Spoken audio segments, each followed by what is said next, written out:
4 Feet Tall and Rising, a Memoir. By Shorty Rossi with S.J. Hodges.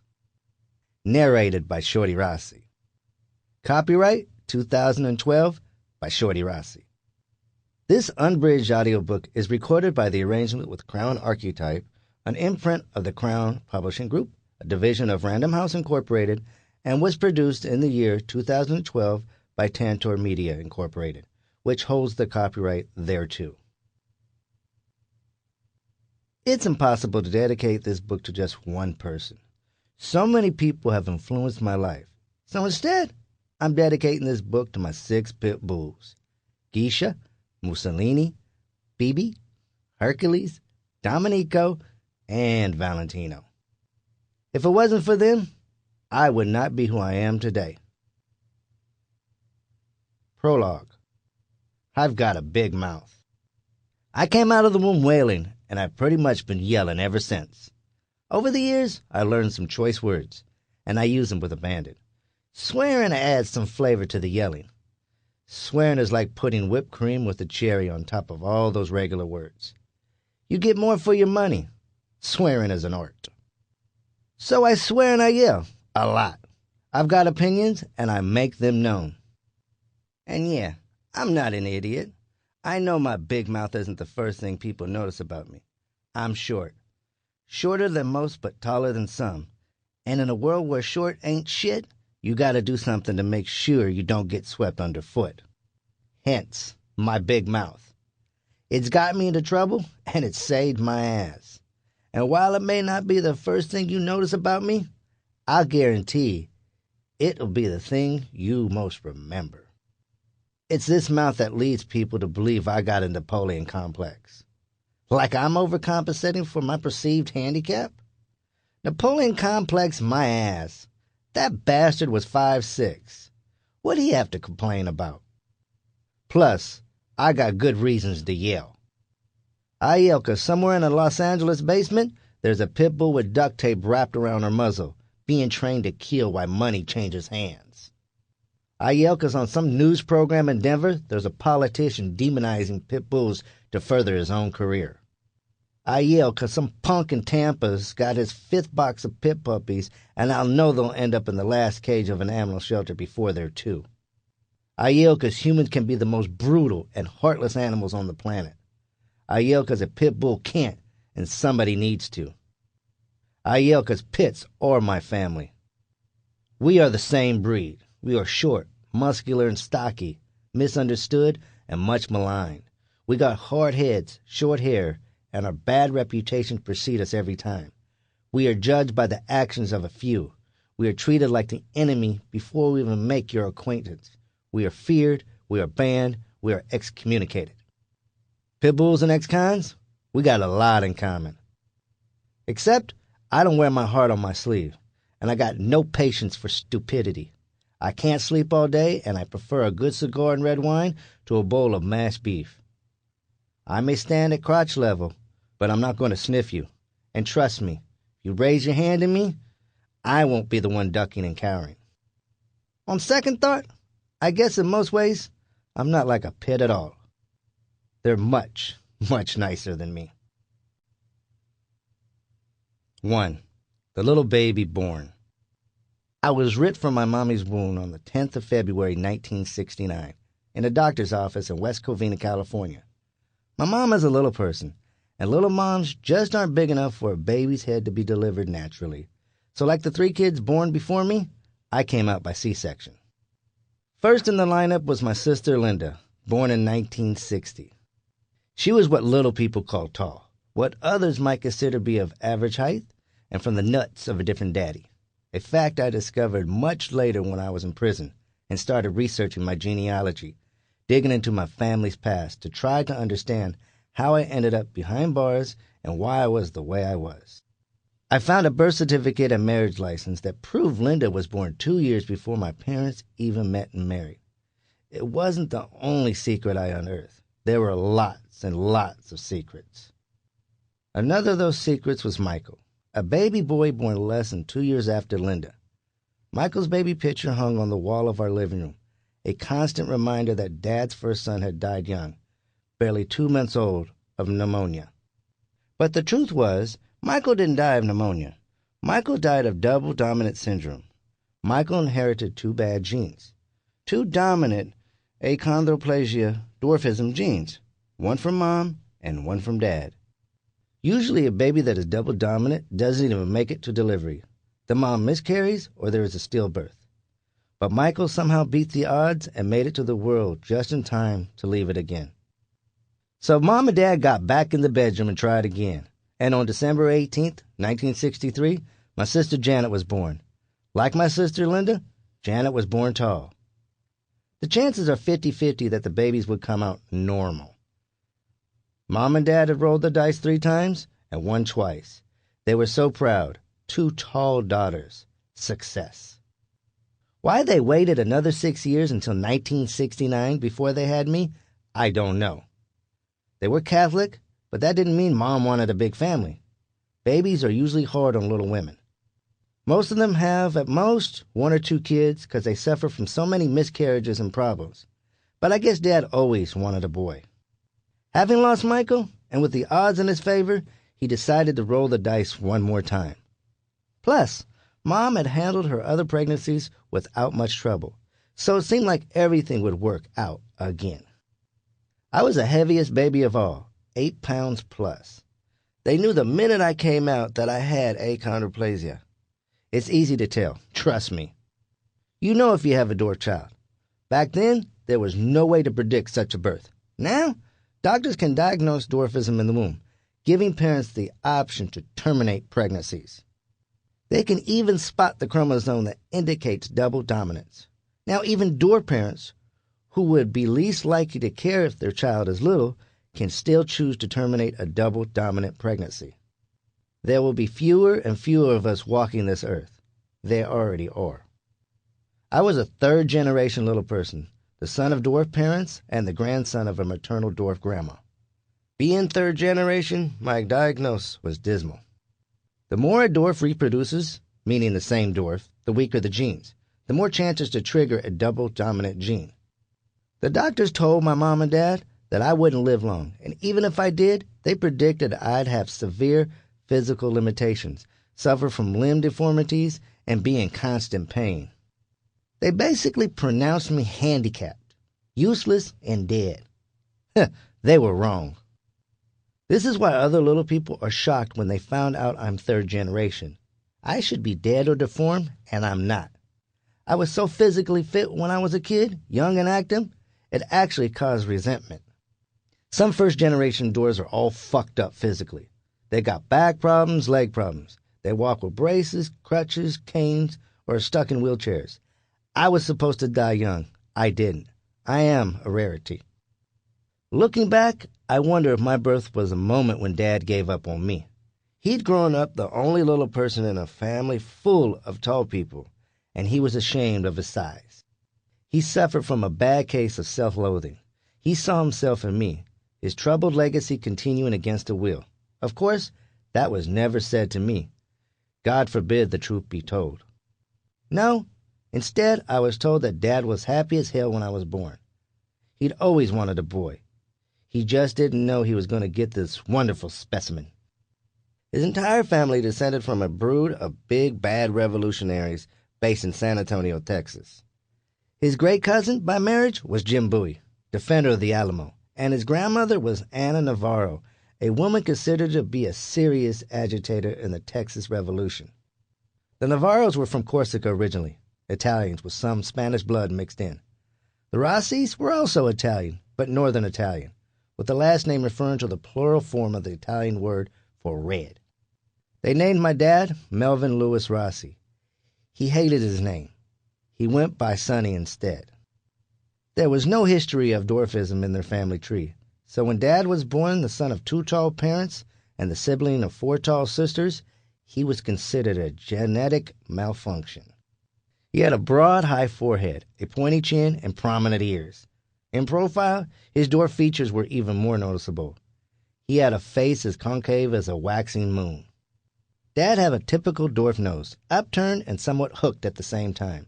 His hands had a kind of built-in V between the 3rd and 4th fingers.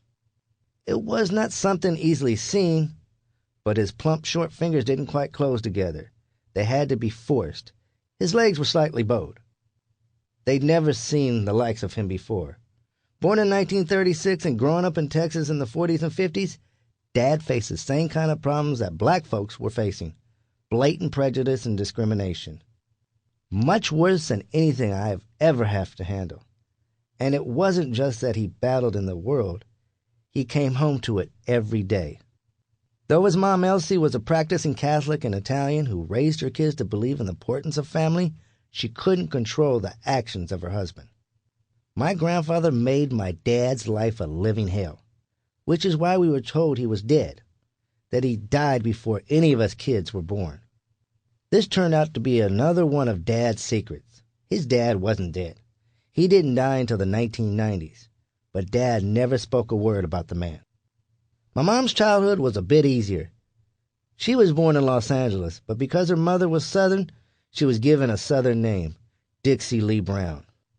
My mom's father, whose name was either Fred Stevens or Chester Brown, depending on which birth certificate he was using at that time, was over 6 feet tall. Her mom, my grandma, Mary Brown, or Nani, stood only 3'7". They were a married couple working in the circus, though I'm not sure which company. By the time they had Mom, Nani and Fred Chester had retired from the circus life. Tragically, Fred Chester died of tuberculosis 9 years after Mom was born, around 1945. Mom only half remembered him. Nani never remarried. Mom and Nani looked like each other, and for the most part, I looked like them too. We all had round cheeks and chins, wavy, sandy blonde hair, the same smiles, and the same pudgy, triangular noses.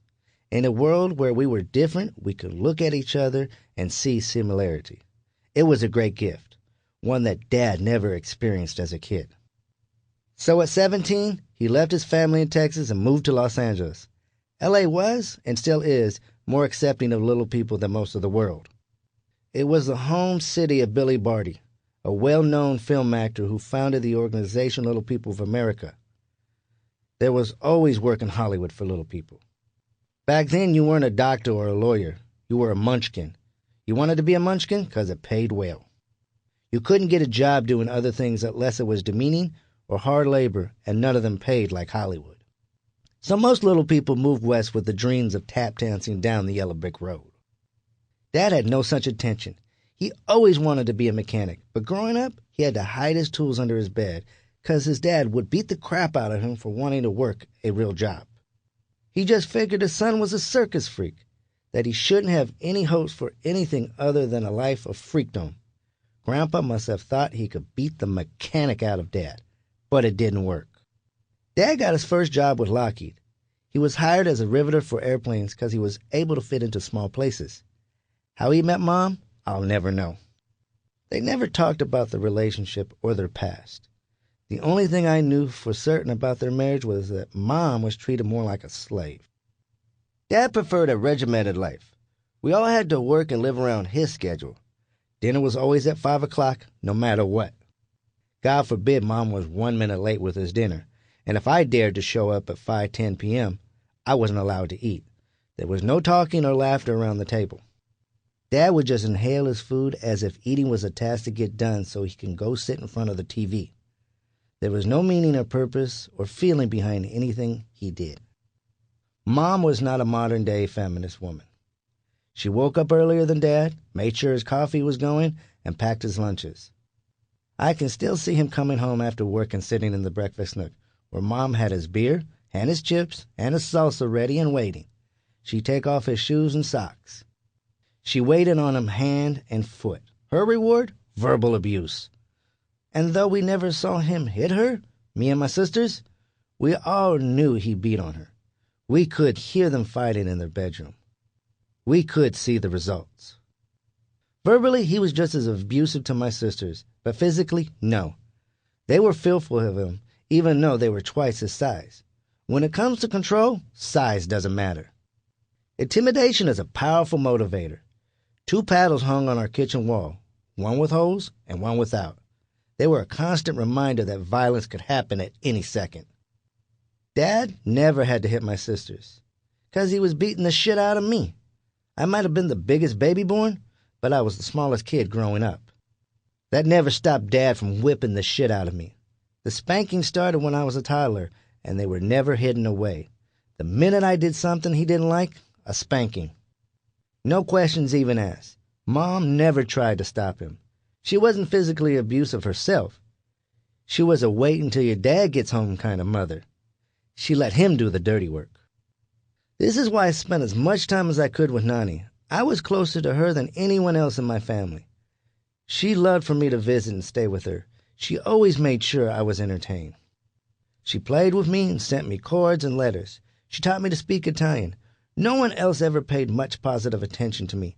Everyone else was always screaming about what I'd done wrong. I always knew Nani loved me. She was warm and a generous person, which no one else was. Nani was the most, if not the only, positive influence in my daily life. When I was really young, Nani was a wee bit chubby. She was diagnosed with high blood pressure, and her doctor put her on a diet that worked. She lost the weight and got healthier. Dad thought Mom was pudgy, so when they visited Nani, he announced, "You need to teach my wife your eating habits." Right in front of everybody. Mom said nothing, but we all knew her feelings were hurt. Even as a tiny kid, I understood that my dad was an asshole. Around the time I turned 4, Dad decided El Monte, California, where we lived, had become too ethnic.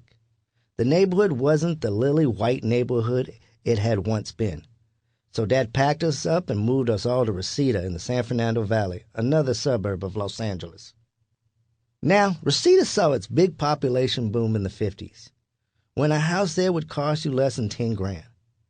Until the civil rights movement in the 60s, the homeowners of Reseda kept the area white. They actually had laws on the books that excluded non-whites from owning land and houses until the Federal Fair Housing Act passed in 1968. By the time we got there in 73, not much has changed. The houses in Reseda were all ranch style, and every yard was surrounded by 6-foot brick wall. Dad was the type of person who wanted to be left entirely alone. He was the kind of guy that once he got to a friend's birthday party, he wanted to leave immediately. He was so antisocial, he raised the wall surrounding our house by another 4 feet so no one could see inside the yard. He put screens on the outside of the house so we couldn't see in or out. He was convinced that someone was going to rob us. He lived a paranoid kind of existence, and we were all at his mercy, trapped like prisoners in our own home. In El Monte, Dad had been a drag racer. He spent his weekends at the speedway racing those long-nosed, fast cars with parachutes that popped out the back to keep them from crashing. Our backyard in El Monte had been filled with all kinds of car parts. When we moved to Reseda, the cars disappeared and were replaced by a machine shop in the garage. Dad's garage was hollow ground. We weren't allowed in it, not one step over the doorframe. In that garage, Dad built anything he wanted. He'd construct furniture, rebuild a carburetor, or tinker with an engine. He turned a 2-wheel bike into a 3-wheel bike and custom-built his own little motorcycle. If he wanted, he could have built a house from scratch, but Dad had no interest in customizing our house. Every little person learns to customize the things around them in order to live a more comfortable life. But Dad only improved those things that he himself used, like the dragsters. Despite his talents, he wouldn't retrofit our house. Instead of tearing up the kitchen and lowering the counters, we had to use stools or stepladders. When I visited other little people's houses, they would stand on the floor, easily reach their tables, their cabinets, their couches, their TVs. My dad refused to make any changes. He could have easily worked around Linda and Janet's needs and included them in whatever plans he made. But Dad never wanted to admit he was a little person, and he wanted everything to look normal, outside and inside. Mom enrolled me in kindergarten at Blythe Street School, and I stayed there through the 6th grade. I hated Blythe Street. I was teased, and the teachers were cruel. There was one teacher, Mrs. Taylor, who'd swat me on the hand with her shoe. She did that once too many times. Finally, I took off my shoe and clocked her in the head with it. My nasty disposition, it started way back when. Needless to say, they moved me to another class. It was 3rd grade that my dwarfism became impossible to ignore. All the other kids had growth spurts, and I sort of stayed put. Their fingers lengthened, my fingers stayed plump. Their faces lost the last traces of baby fat. My cheeks stayed pinchable. Their legs shot up to their hips while my knees bowed like a cowboy as I posed for the 1977 Miss Titmus Grade 3 class photo. I may have outlived the doctor's proclamation at my birth, the one that said I'd die before I saw my toddler years, but I hadn't been able to escape his more accurate prediction that I might suffer from malformed bones or abnormal bone alignment. My arms and legs refused to grow. I could walk and I could run. I wasn't handicapped in any way, shape, or form, but that didn't stop the kids from choosing me last for any game we played. That didn't stop them from staring and whispering and keeping their distance. The kids, my classmates, stopped being innocent kids and started being nasty bullies. I began acting out, always getting into trouble, putting tacks on teachers' chairs just to stir up fun. I was never the highest performer in the class, so I maxed my frustration by becoming the class clown. I had it in me to be good, but no one ever asked that side to show itself. I was a smart-ass kid with my family, too. At the grocery store, I'd knock shit over, or I'd yell, "Mom, pull out your teeth," 'cause Mom wore a partial upper denture. I don't know why I found it so fascinating that Mom didn't have teeth, but I just couldn't get enough of teasing her about it. Either of those acts got me a beating when I got home. I was 10 or 11 the morning I discovered Dad also wore dentures. I had to go bad, but my sister was in our shared bathroom. I snuck into Mom and Dad's room to use their toilet instead. I figured they were asleep. They wouldn't hear me, but stepping into their room was a big no-no. We were never allowed to go in there. On the sink was a jar with a full set of teeth floating around. It freaked me out so bad I yelled out, "Who's the one without the fucking teeth?" Mom woke up and whispered me, "Don't wake your father." I knew I was in serious trouble, but I didn't care. I wanted an answer. I kept yelling, "Mom, smile. Open your mouth," until she finally did. Then I knew the truth. Dad had no teeth. When he woke up, I got a serious whipping. It was totally worth it. For the rest of our lives, every time I wanted to piss him off, I'd goad him with, "What's the matter? You put preparation H on your dentures this morning?"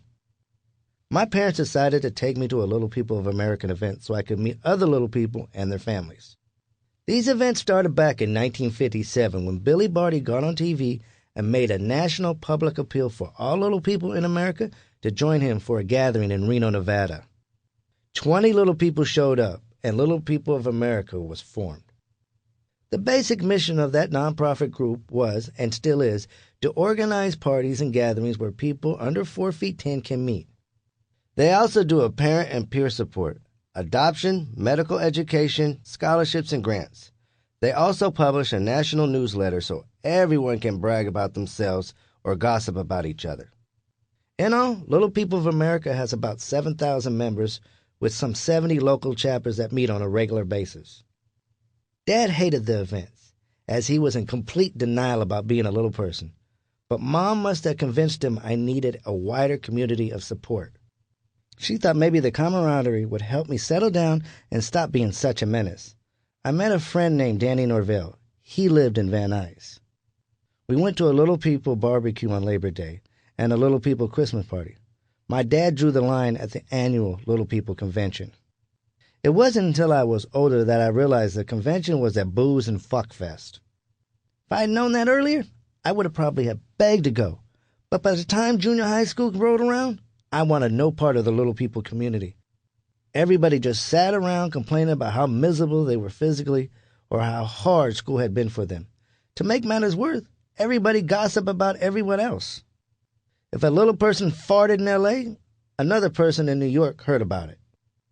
I found no comfort among my people. Where I found comfort was among animals. My sister Janet had a dog named Pepe, a mutt, who had been around before I was even born. Pepe was diagnosed with a tumor, and Dad was too cheap to pay for the surgery, so we buried Pepe in the backyard. It wasn't a traumatic loss for me. Pepe had always been Janet's dog. Then Mom bought a chocolate brown Doberman and named her Coco. She was a beautiful dog. She had a sleek coat and light brown boots on each of her 4 paws. I loved that she would nuzzle her warm brown nose against my neck and stare at me with her soulful eyes. The fur around her eyes was lighter and made it look as if she had brows. Dad may have been too cheap to save Peppy's life, but somehow he found the money to crop poor Coco's ears. I was flabbergasted that he agreed to spend that money on a dog. He was so tight, he couldn't shit out a greased BB. We'd go to a restaurant and he'd leave 43 cents on the table. I knew we'd never be able to go back there, or they would spit on our food. He saved every penny he made out of fear. He was terrified that medically something would happen and he'd be broke. So I was shocked when he even willingly paid for Mom to take Coco to obedience training. When Dad was around, Coco was never allowed inside the house, though I sneak her in occasionally so we can sit on the brown plaid couch and watch TV together. I got close to Coco. I played with her in the backyard. When things got heated in the house, I'd crawl into the wooden doghouse beside her and fall asleep. It was pretty comfortable with all the blankets I put in there for her bedding. Coco liked to hide under the white sheet and pretend I couldn't see her. Eventually, Mom would walk outside, find me and Coco tangled up side by side, and make me sleep in my own bed. If I could live in Coco's doghouse, I probably would have.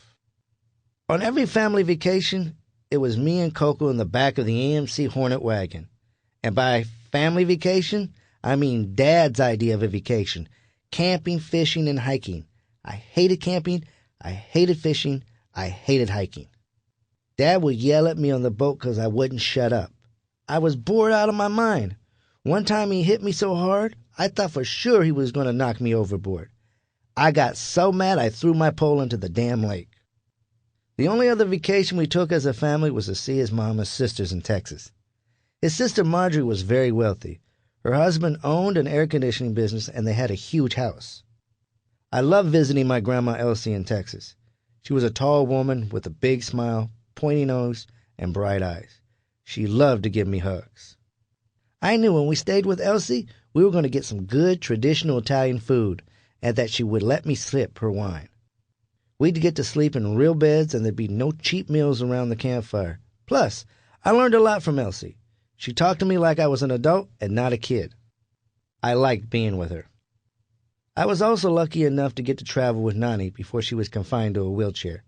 Nani worked as a secretary at the World Vision headquarters in Monrovia, California, for years and years. She was on a set salary and her rent was paid by the company. They were very good to her.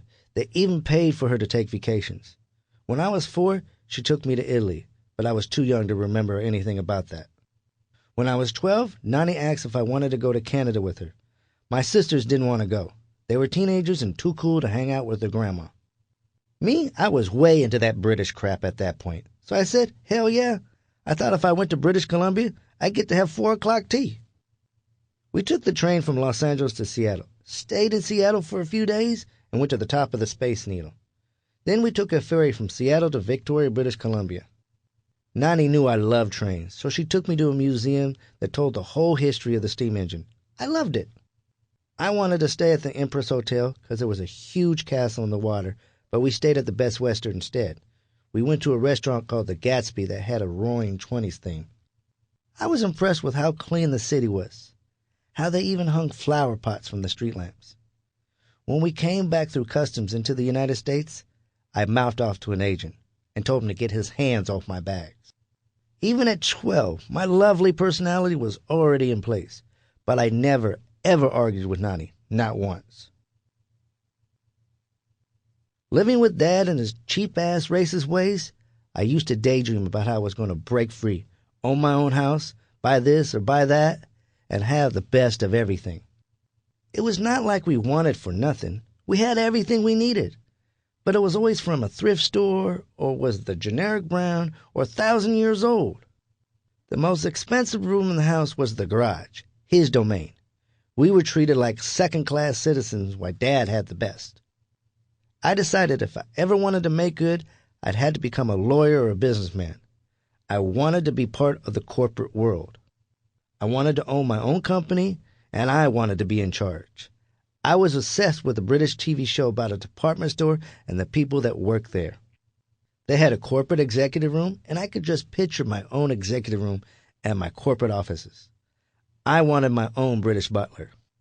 I loved the Jeffersons. I was inspired by George Jefferson and how he succeeded and took over the world. I watched Falcon Crest, Dynasty, and Dallas. All the early '80s shows were about greed. I thought in order to get ahead, Sample complete. Ready to continue?